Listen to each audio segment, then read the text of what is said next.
Hello friends, welcome back to my channel. আমার চ্যানেলের আরেকটি পর্ব দেখার জন্য আপনাদের সবাইকে ওয়েলকাম জানাচ্ছি। আজকে আমি আপনাদের সাথে একটা দারুণ স্বাদের তেলে ভাজার রেসিপি শেয়ার করছি। আজকে আমি বানাচ্ছি শিমের পকোড়া।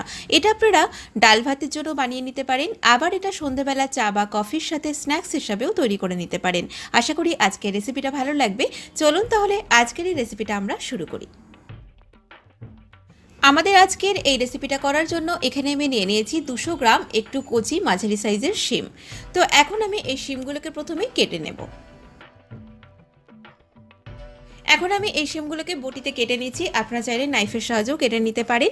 এখন শিমের দুই দিক কেটে নিয়ে শিমের সামনে এবং পিছন সাইডে যে শিরের মতো অংশটা থাকে সেটা ফেলে দিচ্ছি।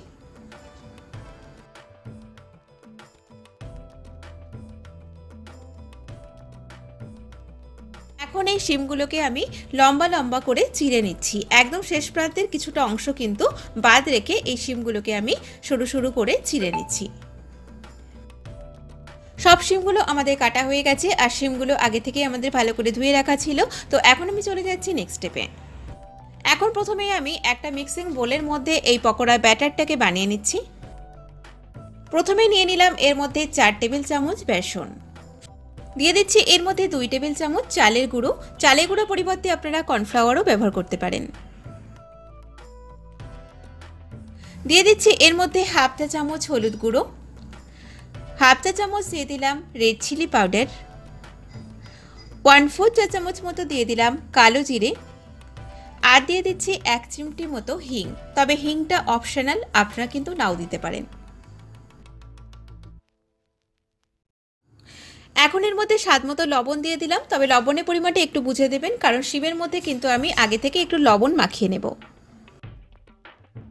এখন শুকনো অবস্থায় এই সমস্ত উপকরণগুলো ভালো করে একটু মিশিয়ে নিলাম। এখন এই মিশ্রণটার মধ্যে অল্প অল্প করে জল অ্যাড করে একটা ব্যাটার বানিয়ে নিচ্ছি। তবে জলটা কিন্তু একবারে দিয়ে দেবেন না, তাহলে কিন্তু ব্যাটারটা পাতলা হয়ে যেতে পারে। এটা খুব বেশি মোটাও হবে না, আবার পাতলাও হবে না, একটা মিডিয়াম ব্যাটার তৈরি হবে। আর এই ব্যাটারটা কিন্তু খুব বেশি পাতলা হয়ে গেলে শিমটাকে ভালো করে কোট করা যাবে না।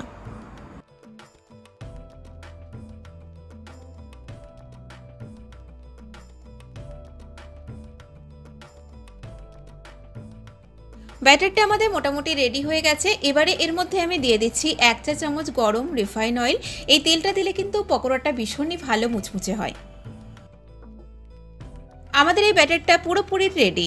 আর ব্যাটারের কনসিস্টেন্সিটা ঠিক দেখুন এই রকম হবে, খুব বেশি মোটাও না, আবার খুব বেশি পাতলাও না।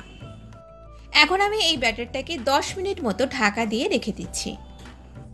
এখন আমি এই কেটে রাখা শিমগুলোর মধ্যে দিয়ে দিলাম স্বাদ মতো একটু লবণ, আর দিয়ে দিচ্ছি 1/4 চা চামচ মতো একটু রেড চিলি পাউডার। ভালো করে প্রত্যেকটা শিমের গায়ে হালকা হাতে একটু মাখিয়ে নিচ্ছি। লবণটা আগে থেকেই ভালো করে মাখিয়ে নিলে কি হবে, শিমের মধ্যে লবণটা বেশ ভালোভাবে যাবে, আর শিমটাও বেশ আগে থেকেই অনেকটা নরম হয়ে থাকবে। এখন পকোড়াগুলোকে ভাজার জন্য কড়াইতে আমি বেশ কিছুটা পরিমাণ রিফাইন তেল দিয়ে দিয়েছি। তেলটা আমাদের বেশ ভালো গরম হয়ে গেছে। এখন একটা একটা শিম নিয়ে এই ব্যাটারের মধ্যে খুব ভালো করে আমি উল্টিয়ে পাল্টিয়ে কোট করে নিচ্ছি। তেলের মধ্যে দিয়ে এগুলোকে আমি একটু ডিপ বাদামি রং করে ভেজে নিচ্ছি, তবে আঁচটাকে কিন্তু একটু কমিয়ে নিয়েছি।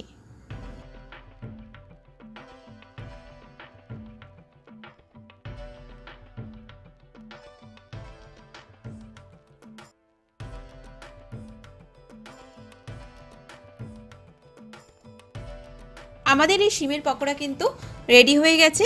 তো এখন আমি এগুলোকে তেলটাকে ঝরিয়ে নিয়ে তুলে নিলাম, আর বাদবাকি পকোড়াগুলোকেও একই রকমভাবে ভেজে নিচ্ছি। তৈরি হয়ে গেল আমাদের দারুণ স্বাদের মুচমুচে শিমের পকোড়ার এই রেসিপি।